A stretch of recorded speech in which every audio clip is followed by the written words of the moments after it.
Hello guys, welcome to our channel. నేను మీ తేజ. ఈరోజు Hydraa attack గురించి ప్రజాభవన్ దగ్గర సిపిఎం నాయకులైతే ధర్నా చేపట్టడం జరుగుతుంది. సరే, పూర్తి విషయాలని కూడా వాళ్ళని అడిగే ప్రయత్నం చేద్దాం. చెప్పండి అన్న, అంటే ఇప్పుడు మూసీ నది దగ్గర హైడ్రా వల్ల చాలా మంది కూడా రోడ్డు మీదకి వచ్చేసారంటూ గత 2 రోజుల నుంచి కూడా మనం చూస్తున్నాం. సో అంటే దీనికోసం మీరు ఎంతవరకు చేయడానికి ముందుకు వస్తారు? ఇప్పుడు మూసీ సుందరీకరణ పేరుతోటి హైడ్రా పేరుతోటి ఏంటంటానంటే, హైడ్రా పేరుతోటి అక్రమ కట్టడాలు కూల్చేస్తున్న దానికి మేము సపోర్ట్ చేయట్లేదు. అది చేయండి, అది ఎవరైతే ఆక్రమించుకున్నారో దానికి చేయండి. కానీ ఏదైతే మూసీ సుందరీకరణ పేరుతోటి బఫర్ జోన్ పేరుతోటి ఫుల్ ట్యాంక్ లెవెల్ అని చెప్పేసి FTL పేరుతోటి వచ్చేసిందంటే పేద ప్రజల ఇండ్ల దగ్గరికి వచ్చి మార్కింగ్ పెడతా ఉన్నారు. పెట్టేసి 2 రోజులే టైం ఇస్తున్నాం, మేము తీసేసేయాలి మీరు అని చెప్పేసి చెప్తా ఉన్నారు. మీరు లేకపోతే డిస్మెంటల్ చేస్తామని చెప్పి చెప్తా ఉన్నారు. ఇది కరెక్ట్ కాదని చెప్పి చెప్తున్నాం. మూసీని కూడా ఎవరైనా ఆక్రమించుకొని నిజంగానే కట్టుకుంటే దాన్ని తొలగించినా సిపిఎం పార్టీగా మేము అడ్డు చెప్పడానికి సిద్ధంగా లేము. కానీ ఎక్కడ వస్తుందంటే బఫర్ జోన్ పేరుతోటి FTL పేరుతోటి అమాయక పేద ప్రజలు భూములు కొనుక్కొని పట్టాలలో కొనుక్కొని పైసా కూడబెట్టి ఇండ్లు కట్టుకున్న సందర్భంగా 20-30 ఏళ్ళ నుంచి అక్కడ ప్రాపర్టీ ట్యాక్స్ కావచ్చు, రిజిస్ట్రేషన్ కావచ్చు, వాటర్ బిల్లు కావచ్చు, కరెంట్ ఇవన్నీ కూడా కడతా ఉన్నాం. మరి ఇవన్నీ ఉన్నాయి కదా, గవర్నమెంట్కి తెలుసు కదా. తెలిసినా కూడా ఎందుకంటారంటే ఇప్పుడు ఎవరికో విదేశీ వ్యాపారులతోటి బిజినెస్ చేయడానికి రాష్ట్ర ప్రభుత్వం ఒప్పందం చేసుకొని పేద ప్రజల ఇండ్లు కూల్చడానికి ప్రయత్నం చేస్తుంది. ఇది కరెక్ట్ కాదని చెప్పేసి రాష్ట్ర ప్రభుత్వాన్ని మేము విజ్ఞప్తి చేస్తూ ఉన్నాం. ఒకటే, అయ్యా ముఖ్యమంత్రి గారు మీ ఆఫీస్ దగ్గరకు వచ్చాం, మీరు ఏమన్నారు, ప్రజాపాలన అని చెప్పి ప్రమాణం చేశారు. కానీ ప్రజల దగ్గరికి మీరు రావట్లేదు. బఫర్ జోన్ విషయంలో 13,000 ఇండ్లు ఉన్నాయని చెప్తున్నారు. 13,000 ఇండ్ల ప్రజలతో మీరు మాట్లాడుతున్నారా? మాట్లాడలేదు. ప్రజలు మీ దగ్గరకు వస్తే మీరు ఉండట్లేదు. మరి ప్రజలు మేమే ఇక్కడికి వచ్చాం కాబట్టి ఇప్పుడైనా మీరు సమాధానం చెప్పి పేద ప్రజల ఇండ్ల దగ్గర రాకుండా మీరు ఏదైతే నిర్ణయం తీసుకుంటున్నారో, ఏదైతే మూసికి సంబంధించిన విషయం ఉందో ఆ విషయాన్ని మేము ఏమంటున్నాం అంటే, పేద ప్రజలు ఏం కోరుతున్నారంటే, ఎక్కడైతే ఇండ్లు తొలగిస్తున్నావో విదేశస్తులను వ్యాపారం చేయాలని అనుకుంటున్నావు అక్కడే మాకు కూడా ఇండ్లు కట్టి పేద ప్రజలను ఆదుకున్న ప్రభుత్వంగా నువ్వు పేరు పొందుతావు. నీకు మంచి అవార్డులు కూడా వస్తాయి. ఇతర ముఖ్యమంత్రుల కంటే నీకు పేరు రావాలని చెప్పి చూస్తున్నావు కదా, కాబట్టి ఈ పేరు వస్తుంది. కంపల్సరీగా సిపిఎం పార్టీగా చెప్తా ఉన్నాం, నీకు సలహా కూడా ఇస్తున్నాం. పేద ప్రజల ఇండ్లు తొలగించిన ప్రదేశంలోనే మీరు అక్కడే ఇండ్లు కట్టించివ్వండి, వాళ్ళు చిన్న వ్యాపారం చేసుకోవడానికి అవకాశం ఇవ్వండి. అది ఇవ్వకుండా మీరు ఎక్కడో తీసుకెళ్ళి దాన్ని అనవసరంగా పేదవానికి ఇండ్లు కొట్టేసి మీరు ఎక్కడో తీసుకెళ్ళి ధనవంతులకు ఇచ్చేస్తాం, బిజినెస్ చేస్తామంటే మాత్రం సిపిఎం పార్టీగా పేద ప్రజల పక్షాన కంపల్సరీగా పోరాడతాం. న్యాయం జరిగే వరకు కూడా పోరాడతామని చెప్పేసి కాంగ్రెస్ ప్రభుత్వాన్ని హెచ్చరిక చేస్తా ఉన్నాం. మిత్రుల, అక్కడ ఎవరైతే ఇలా ఇల్లు నష్టపోతున్నారో వాళ్ళందరినీ కూడా సేఫ్ ప్లేసెస్కి తరలించి డబుల్ బెడ్రూమ్లు కూడా ఇచ్చే అవకాశం ఉన్నందుకు కూడా చెప్తున్నారు. సో అంటే అది వాస్తవమా కాదా ఏంటి? ఒకటి, సిపిఎం పార్టీగా మూసి నిర్వాసితులుగా ఉన్నటువంటి వాళ్ళకి పునరావాసం అంటే వాళ్ళకి ఇష్టమైనటువంటి పద్ధతిలో, నిర్వాసితులకి నచ్చినటువంటి పద్ధతిలో ఆ ప్యాకేజీ ఇవ్వడం, వాళ్ళకి నిర్వాసితులకి సరి అయినటువంటి పద్ధతిలో పునరావాసం కల్పించిన తర్వాతనే మూసి సంబంధించినటువంటి అక్కడ ప్రభుత్వము వేలు పెట్టాలి, అక్కడికి వెళ్ళాలి. అంతే తప్ప మేము చేస్తాము, లేకుంటే ఇందిరమ్మ ఇల్లు ఇస్తాము, డబుల్ బెడ్రూమ్ ఇల్లు ఇస్తాము అని అంటే, డబుల్ బెడ్రూమ్ ఇల్లు అంత నాణ్యంగా ఏమీ లేవు. వీళ్ళు లక్షల రూపాయలు లోన్లు తీసుకొని దాదాపు దశాబ్దాల తరబడి ఇక్కడ నివాసం ఉంటున్నటువంటి వాళ్ళు. అలాగే ఇంటి దగ్గర ఉన్నటువంటి భూములను అమ్ముకొచ్చుకొని ఇక్కడ భూములు కొనుగోలు చేసుకున్నారు. అలాగే బ్యాంకుల ద్వారా లోన్లు తీసుకొని ఇల్లు కట్టుకున్నారు. కాబట్టి వీళ్ళకి తీసుకెళ్ళి మేమేదో డబుల్ బెడ్రూము అదేదో ఆల్తుపాల్తుగా నిర్మించినటువంటి వాటిల్లో మీకు ఇచ్చేస్తాము, మీరు వెళ్ళండి అని చెప్పేసి అంటే మాత్రం అట్లా సిపిఎం పార్టీ ఊరుకోదు. మీరు సుందరీకరణ చేయండి, అభివృద్ధి చేయండి, మూసీని శుభ్రం చేయండి, చాలా మంచిది. దాన్ని సిపిఎం పార్టీగా మేము ఆహ్వానిస్తున్నాం. కానీ ఆ పేరుతో ఈ పేదలకి, నిర్వాసితులకి అన్యాయం చేస్తే మాత్రం మేము సిపిఎం పార్టీ చూస్తూ ఊరుకోదు. నిర్వాసితులకి న్యాయం చేసిన తర్వాతనే మనం అనేక ప్రాజెక్టులు చూస్తూ ఉన్నాం. ఈవెన్ ఇప్పుడు మల్లన్న సాగర్ కానీ గతంలో జరిగినటువంటి అనేక ప్రాజెక్టులు చూస్తూ ఉన్నాం. ప్రాజెక్టు కట్టేంత వరకు వీళ్ళని అక్కడి డిస్ప్లే చేస్తారు, వెళ్ళగొట్టేస్తారు, భూములు సేకరించుకుంటారు. ఆ తర్వాత వాళ్ళ పునరావాసం గురించి ఎవడు పట్టించుకునేటువంటి వాడు ఉండడు.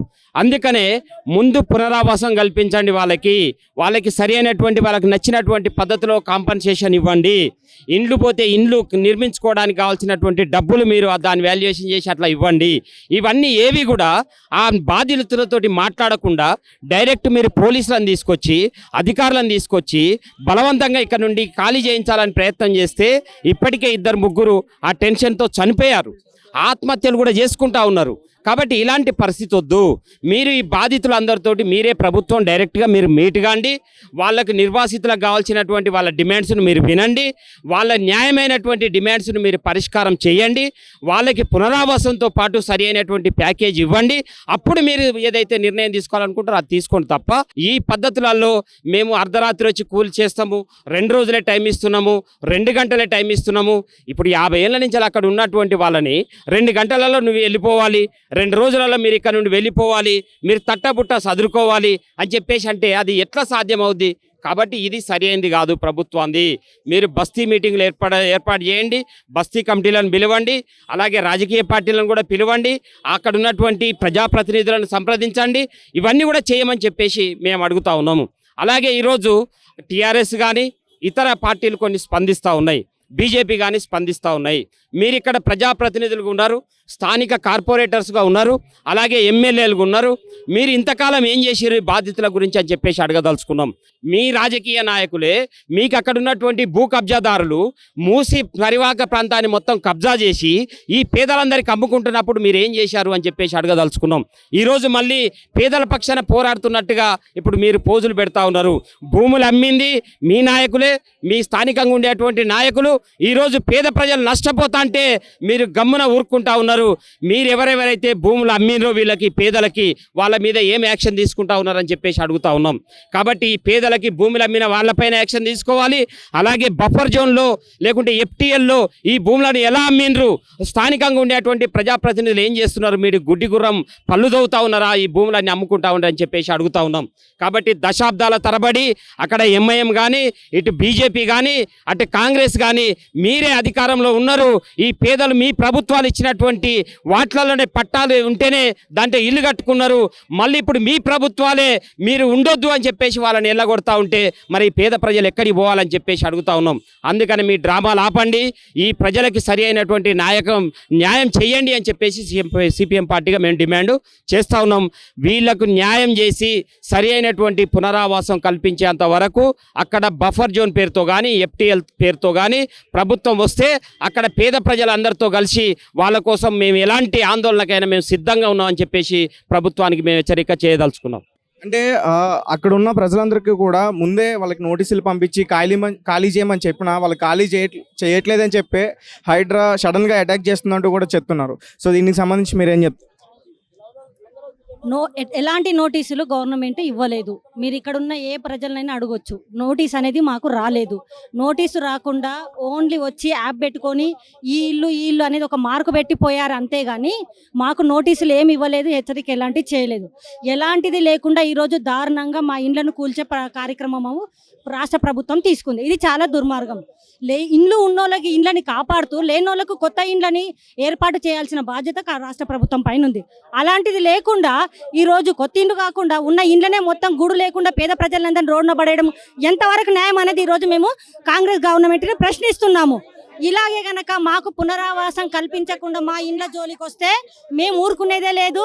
సిపిఎం ఎర్ర జెండా ఆధ్వర్యంలో పెద్ద ఎత్తున ఎక్కడికైనా సరే ఆందోళన కార్యక్రమం అనేది చేపడతాము. ఈరోజు చాలామంది ఇండ్లు లేక బాధపడుతున్నారు. అక్రమంగా కట్టుకున్న ఇండ్లని మీరు ఎలాగో అది చేయాలని కూడా చేయండి, కానీ పట్టా ఉండి రిజిస్ట్రేషన్ ఉన్న ఇండ్ల జోలికి వస్తే ఊరుకోము. బఫర్ జోన్ పేరుతోనే అట్లాగే హైడ్రా పేరుతోని పేద ఇప్పుడు అక్కడ బఫర్ జోన్లో కానీ ఎఫ్టీఎల్ జోన్లో ఉన్న వాటన్నిటిని కూడా పట్టాలు రిజిస్ట్రేషన్ అయిపోయిన డాక్యుమెంట్స్ అవన్నీ కూడా కరెక్ట్గా ఉన్నాయా? ఉన్న వాళ్ళకి ఎలాంటి కూడా అన్యాయం చేయొద్దు అనేది ఈరోజు మా డిమాండ్. అక్రమంగా కట్టుకున్న వాళ్ళు ఎవరన్నా ఉంటే అలాంటి కార్యక్రమం మీరు మూసి సుందరీకరణ అనే పేరు పెట్టుకొని చేస్తున్నారు. ఆ సుందరీకరణ పేరుతోనే సుందరీకరణని చేస్తూ ఎవరు కూడా అన్యాయం జరగకుండా చూడాలి. అక్కడ వాళ్ళకి ఇంకా ఆల్టర్నేట్ అనేది మీరు కల్పించే ప్రయత్నం చేయాలి, కానీ ఎలాంటిది కల్పించకుండా ఈరోజు దారుణంగా పేదల ఇండ్ల కూల్స్తూ వాళ్ళని రోడ్డున పడేయడం చాలా దారుణం. దీన్ని మేము తీవ్రంగా సిపిఎం పార్టీ హైదరాబాద్ సౌత్ జిల్లా కమిటీ తరఫు నుంచి ఖండిస్తున్నాము. ఇలాగే మొండికి కనుక రాష్ట్ర ప్రభుత్వం వెళ్తే మొత్తం ఓల్ సిటీ ఉన్న హైదరాబాద్ అంతా ఏకమయ్యి సిపిఎం ఎర్ర జెండా నీడన ఎక్కడికైనా ఆందోళన కార్యక్రమం చేయడానికి మేము ముందుకెళ్తామని రాష్ట్ర ప్రభుత్వాన్ని హెచ్చరించడం అనేది కూడా జరుగుతూ ఉంది. మేము ఇల్లు కట్టుకున్నప్పుడు 25-30 సంవత్సరాల క్రితం ఇల్లు కట్టుకున్నప్పుడు ఇది పట్టా భూమా గవర్నమెంట్ భూమా తేల్చుకొని మేము ఇల్లు కట్టుకున్నాము. మేము పైసా కూడబెట్టుకొని 100 గదాలు 50 గదాలు కొనుక్కున్నాము. ఆ కొనుక్కున్న ఇల్లు కూడా రేకుల ఇల్లు, అప్పట్లో రేకుల ఇల్లు కట్టుకున్నాము. రేకుల ఇల్లు కట్టుకుంటే ఇప్పుడు గవర్నమెంట్ వచ్చి మూసీ సుందరీకరణతోటి మాకు బఫర్ జోన్లో ఉంది, బెడ్ లెవెల్ ఉంది, ఎఫ్టీ లెవెల్ ఉంది అని చెప్పడం జరుగుతుంది. మేము అప్పట్లో ఈ గోల్కొండ ద్వారా మేము ఎంఆర్ఓ దగ్గర పర్మిషన్ తీసుకొని కట్టుకున్నాము. కొన్ని ఇల్లు పర్మిషన్ తీసుకొని కట్టుకున్నాము. మా ఇల్లుకి వచ్చే ప్రాబ్లాలు లేవు. ఈ బఫర్ జోన్ తోని మార్కింగ్ చేయడంలో మేము భయభ్రాంతులకు గురవుతున్నాము. ఈ యొక్క బఫర్ జోన్ సమస్య కరెక్ట్ సమస్య తేల్చిన తర్వాతనే ఈ యొక్క మూసీ సుందరీకరణ చేయాలి. మూసీ సుందరీకరణ మేము అడ్డుపడతలేము. మేము గరీబులో ఉన్న మూసీ సుందరీకరణ చేస్తే హైదరాబాద్ మొత్తం మంచి ఉంటుంది. మూసీ సుందరీకరణ పేరుతోటి పేదవాళ్ళ ఇల్లు 50 మీటర్లు అని చెప్పి 50 కిలోమీటర్లు పెట్టిండు. ఈ యొక్క 50 మీటర్లలో మా బస్తీలో, రామదేవ్గూడలో, పద్మనగర్ బస్తీలో 150 ఇల్లు భయభ్రాంతులకు గురి అయిపోతున్నాయి. ఈ బఫర్ జోన్లో ఉన్నది. మేము అప్పట్లోనే తీసుకున్నాము, ఆల్రెడీ కట్టుకున్నాము. మాకు ఎంసీహెచ్ నెంబర్ వచ్చింది, ప్రాపర్టీ ట్యాక్స్ కడుతున్నాము, నల్ల బిల్లు కడుతున్నాము, కరెంటు బిల్లు కడుతున్నాము. మాకు రోడ్లు వచ్చినాయి, మాకు అన్ని సౌకర్యాలు వచ్చినాయి. మాకు పుట్టిన పిల్లలు మాకు ఇలా ఓటు హక్కు వచ్చింది అక్కడనే. మాకు ఇప్పుడు ఇలా వచ్చి గవర్నమెంట్ బఫర్ జోన్ ఉందని చెప్పే వరకల్లా మేము ఎక్కడ పోవాలి, ఏం చేయాలి, ఏ గవర్నమెంట్ చెప్పుకోవాలి అన్న ఉద్దేశంలో ఇప్పుడు మేము రోడ్డు మీదకి వచ్చినాము. రేపు పొద్దుగాల వచ్చి మాకు ఎప్పుడు వస్తుందో ఏం సంగతో అని చెప్పి భయభ్రాంతులకు గురి చేస్తున్నారు. ఈ యొక్క గవర్నమెంట్ ఇప్పటికైనా తెలుసుకొని, అయ్యా రేవంత్ రెడ్డి సర్కారు మీకు 10,000 దండాలు పెడుతున్నాము, మా పేదల వాళ్ళ ఇళ్ళకి మీరు రావద్దు, మేము పట్టా భూమిలో ఉన్నాము, మా భూములు మాకే కావాలి, మా ఇల్లు మాకే కావాలి, మేము కొనుక్కునేటప్పుడు కూడా చూసుకున్నాము ఇది పట్టణ గవర్నమెంట్ భూమా, పరంపకు భూమా, సికం భూమా, ల్యాండ్ భూమా, కానీ మూసీ సుందరీకరణని ఇది వస్తుందని చెప్పి మీరు బఫర్ జోన్లో ఉందని చెప్పి ఏ ఒక్క గవర్నమెంట్ కూడా అప్పట్లో చంద్రబాబు నాయుడు జన్మభూమి కార్యక్రమం ఉన్నప్పుడు కూడా ఈ యొక్క ఇది బఫర్ జోను, ఇది ఎఫ్టీఎల్, ఇది బెడ్ లెవెల్, ఇది ఈ లెవెల్, ఆ లెవెల్ అని చెప్పలేదు. మేము చూసుకున్నాము. మా వెనకనే 5 లక్షల కోట్లు రంగారెడ్డి డిస్టిక్ ఉంది. అక్కడ కేంద్ర గవర్నమెంట్ క్వార్టర్స్లు కూడా పెట్టి మన కమిషనర్ అయిన ఏకేకాన్ కూడా అందులోనే ఉన్నాడు. మేము అనుకున్నాము మాకు అండ ఉన్నారు అక్కడ సైడ్ అని చెప్పి అనుకున్నాము. మా పక్కగా జనప్రియ ఉంది, హైకోర్టు జడ్జి కూడా మూసి పక్కపంటే ఉన్నాడు. ఇప్పుడు ప్రజెంట్గా మంత్రి గారు, మన పర్యాటక శాఖ మంత్రి జూపల్లి కృష్ణారావు ఉన్నాడు, జనప్రియ వెనుకనే ఉంది. వాళ్ళ ఇంటికి కూడా మార్కింగ్ చేశారు. మేము అనుకుంటున్నాము మేము సేఫ్లో ఉన్నాము, మా బాబుగారి దగ్గర ఉన్నాము, మా బాబుగారి దగ్గర ఉన్నాము, లంగరావు జిల్లాలో మనం సేఫ్గా ఉన్నాం అనుకున్నాము. ఈ రకంగా వచ్చి మోసం చేసి మమ్మల్ని భయభ్రాంతులు చేస్తారని మేము అనుకోలేదు. ముఖ్యంగా గవర్నమెంట్కి చెప్పేది ఏంటంటే మేమేం చెప్తలేము, అయ్యా మాకు గరీబ్ వాళ్ళము, మా ఇల్లు పైసా పెట్టి కూడగొట్టుకుని మా ఇళ్ళ జోలికి రావద్దు, మా ఇంట్లో మేమే ఉంటాము, మేము గవర్నమెంట్ ఆకరించలేదు, మా భూములు మాకే కావాలి. నువ్వు ఎక్కడో ఇస్తే నువ్వు ఎక్కడో డబుల్ బెడ్రూమ్ చేస్తా అంటే మాకు అవసరం లేదు డబుల్ బెడ్రూమ్లు, మేము పైసా కూడా పెట్టుకుంటున్నాము, మా అమ్మ మాకు కొనిచ్చింది, మా అమ్మ ఇల్లు మాకు కావాలని మేము డిమాండ్ చేయదలుచుకున్నాము, ఈ యొక్క గవర్నమెంట్ చేయదలుచుకున్నాము. ఈ సందర్భంగా ఇంతకుముందుకు 2-3 సార్లు ప్రజాభవన్లో చెన్నారెడ్డి సాబ్ కూడా లెటర్ ఇచ్చాము. చెన్నారెడ్డి సార్ స్పందించి ఇదే ప్రజాభవన్లో కలెక్టర్ లెటర్ రాశారు. కలెక్టర్ దగ్గర కూడా పోయాము సోమవారం. కలెక్టర్ కూడా స్పందించి మంచిగా మీకు న్యాయం జరుగుతాడు చేస్తామని చెప్పాడు.